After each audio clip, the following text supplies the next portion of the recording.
Shukuru machief officers ambao wamefika, directors, deputy directors na wafanyikazi wote wa serikali ambao wako pamoja na hapa kumalizia ili tuweze kumalizia. Wale wanaongea nao tafadhali tutoke. Kilisha His Excellence Governor Simba Arati in this auspicious function that we have had today. Pia nachukua nafasi hii Chinkobi, ngoja kidogo mtaambiwa mokora aka Chinkobi kama no itotaliomia. Aya, naomba tafadhali ma ministers na chief officer ndio wamesema kila mtu akae nyuma, ni hivyo wamekaa nyuma hivyo. Ni waziri mmoja ana mtu wa kusukuma tafadhali. Ilianza 2014 ndio ilianza as kama ilianza na daycare.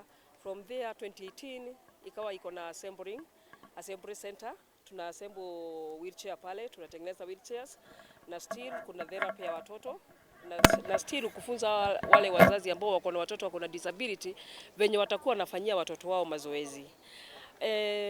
Kwa Kisii saizi tuko Kisii County, tumepeana wheelchair 100, so watu 100 wamesaidika kupata wheelchair za kutembea nazo, na sio Kisii peke yake tumehudumia.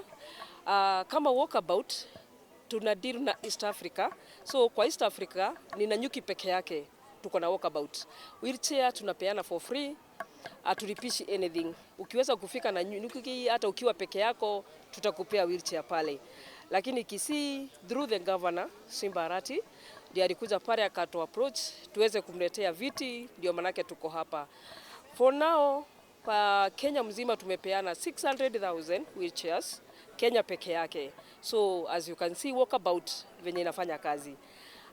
WalkAbout Foundation sana sana imeajiri watu ambao wako na disability. Watu kama sisi tumepata accident, kuna wengine wa kuzaliwa, because mimi naweza elewa mtu ambaye ako na disability ama mtoto ako na disability.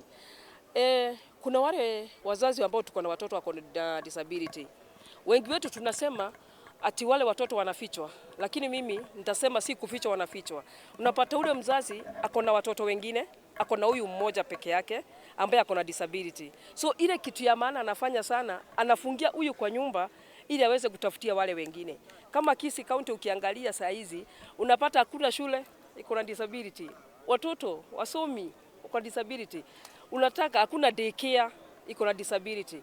Ingekuwa na kuna daycare unaweza peleka huyo mtoto umchukue jioni, at least mama aweze akafungia ule mtoto, lakini kama ana otherwise atafungia ule mtoto.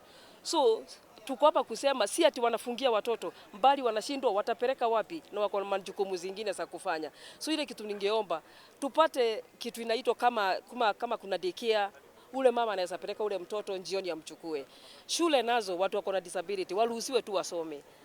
Na hizi vitu tumepeana za WalkAbout huwa asiombangi.